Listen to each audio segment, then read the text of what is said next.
ఇందిరమ్మ ఇండ్ల లబ్ధిదారుల ఎంపిక వచ్చే నెలలోనే. తొలి దశలో సొంత స్థలాలు ఉన్న వారికే ఇండ్లు. దివ్యాంగులు, వ్యవసాయ కూలీలు, సాగు భూమి లేని వారు, పారిశుద్ధ్య కార్మికులకు ఫస్ట్ ప్రయారిటీ. లబ్ధిదారులకు ఆసక్తి చూపే అదనపు గదుల నిర్మాణానికి అనుమతి.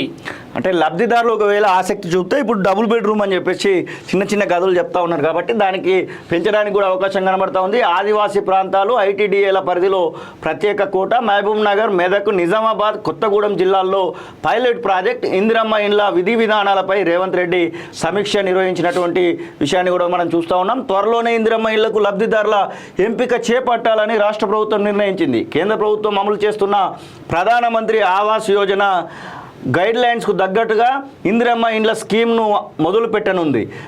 నిబంధనలు, ఇండ్ల సంఖ్య కేటాయింపుపై కేంద్ర ప్రభుత్వం నుంచి ఇంకా స్పష్టత రాకపోవడంతో రాష్ట్రంలో ఇందిరమ్మ ఇండ్ల స్కీమ్ కొంత ఆలస్యం అవుతుంది. కేంద్రం ఆధ్వర్యంలోని PMAY ప్రకారం ఇండ్లు ఇస్తే దాదాపు 4,000 కోట్ల వరకు రాష్ట్రానికి వచ్చే అవకాశం ఉంది.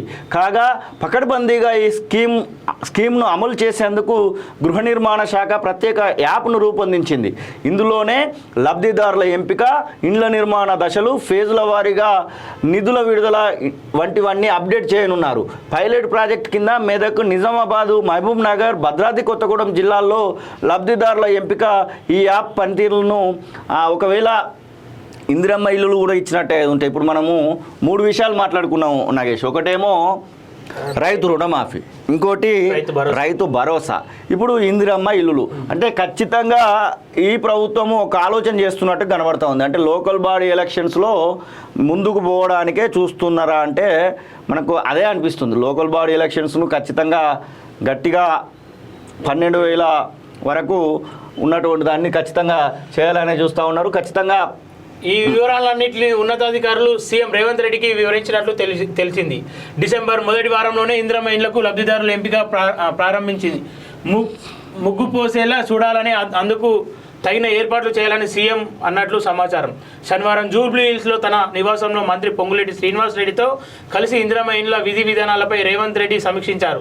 ఇందిరమ్మ ఇండ్ల మంజూరులో అత్యంత నిరుపేదలకు తొలి ప్రాధాన్యం ఇవ్వాలని సూచించారు. దివ్యాంగులు, వ్యవసాయ కూలీలు, సాగు భూమి లేని వారు, పారిశుద్ధ్య కార్మికులు ఇలా ప్రాధాన్య క్రమం ఎంచుకోవాలని తెలిపారు. తొలి దశలో సొంత స్థలాలున్న వారికే ప్రాధాన్యం ఇస్తున్నట్టున తగిన జాగ్రత్తలు తీసుకోవాలని, ఈ విషయంలో గ్రామ కార్యదర్శితో పాటు మండల స్థాయి అధికారులను బాధ్యులను చేయడంతో పాటు అవసరమైన సాంకేతికతను వినియోగించుకోవాలని అధికారులను ఆదేశించారు.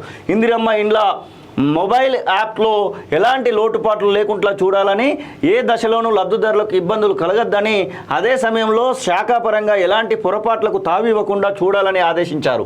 ఆదివాసీ ప్రాంతాలు, ఐటీడీఏల పరిధిలో ఇందిరమ్మ ఇండ్లకు సంబంధించి ప్రత్యేక కోట ఇచ్చేందుకు చర్యలు తీసుకోవాలని సీఎం సూచించారు.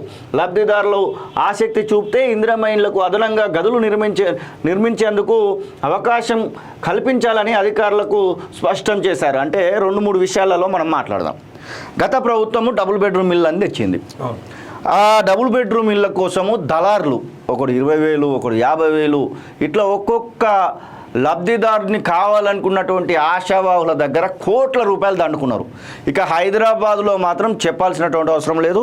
చూస్తున్నటువంటి వాళ్ళలో కూడా కొంతమంది ఈ యొక్క విషయంలో ఇబ్బంది పడే ఉంటారు. ఇప్పటికి కూడా ఆ పైసలు ఇవ్వమని చెప్పేసి ఎవరైతే తీసుకున్నటువంటి వ్యక్తి ఉన్నారో ఆ వ్యక్తి చుట్టూ మీరు కాళ్ళు అరిగేలా, కాళ్ళ చెప్పులు అరిగేలా తిరుగుతూ ఉంటారు.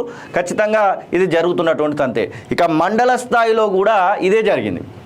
ఒకవేళ చోటా మోటా లీడర్లు ఏం చేశారంటే నీకు డబుల్ బెడ్రూమ్ వెళ్ళి ఇప్పిస్తా, లేకపోతే నీకు డబుల్ బెడ్రూమ్ కోసము డబ్బులు ఇప్పిస్తా, లేకపోతే నీకు స్థలం ఉన్నది కదా పైసలు ఇప్పిస్తా, ఇట్లా చెప్పి చాలా వరకు పైసలు తీసుకున్నారు. ఫస్ట్ వీళ్ళని బయటికి తీయాలి. ఒకటి అవసరమైతే ప్రత్యేకంగా ప్రతి పోలీస్ స్టేషన్లో మీరు పెడితే కనుక ఈ డబుల్ బెడ్రూమ్ ఇళ్ళ పేరు మీద నేను పైసలు ఇచ్చినా అని చెప్పేటోళ్ళు కనీసం మండల స్థాయిలో 150-200 మంది వెళ్తారు. అట్లా రాష్ట్ర వ్యాప్తంగా చూసుకుంటే 600 మండలాలు 700 మండలాలు మన దగ్గర ఉన్నాయి. కాబట్టి మినిమంలో మినిమం తక్కువలో తక్కువ ఎంత లేదన్నా ఒక 50,000, 30 నుంచి 40,000 మంది ఈ యొక్క బాధితులే ఉంటారు.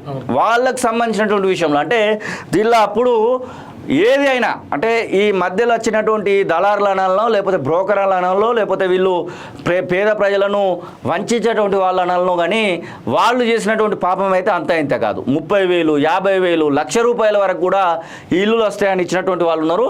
ఫస్ట్ వాళ్ళ గురించి మాట్లాడాల్సినటువంటి అవసరం ఉంది. ఈ విషయంలో ప్రభుత్వం కూడా ఏదో ఒక ఆలోచన చేసి ఖచ్చితంగా అప్పుడు ఎవరైతే బాధితులు ఉన్నారో ఆ బాధితుల పక్షాన్ని నిలబడాలి.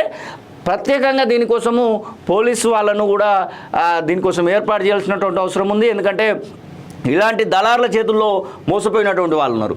అదే సందర్భంలో ఇప్పుడు ఈ మొబైల్ యాప్ లేకపోతే ఇంకేదో పనిచేయదు. ఎందుకంటే స్పష్టంగా ఎవరైతే లబ్ధిదారులు ఉన్నారో ఆ లబ్ధిదారు దగ్గరికి పోవడానికి చూడాలి. కానీ కాంగ్రెస్ పార్టీ చోటా లీడర్ అనో లేకపోతే ఇంకేదో అనో కాంగ్రెస్ పార్టీ సానుభూతి పరులనో లేకపోతే లోకల్ ఎమ్మెల్యేకు దగ్గర ఉంటాడనో ఇట్లాంటివి మాత్రం చేయకూడదు. ఎందుకంటే మనం చూసినాం దళిత బంధు విషయంలో ఏం జరిగిందో చూసినాము.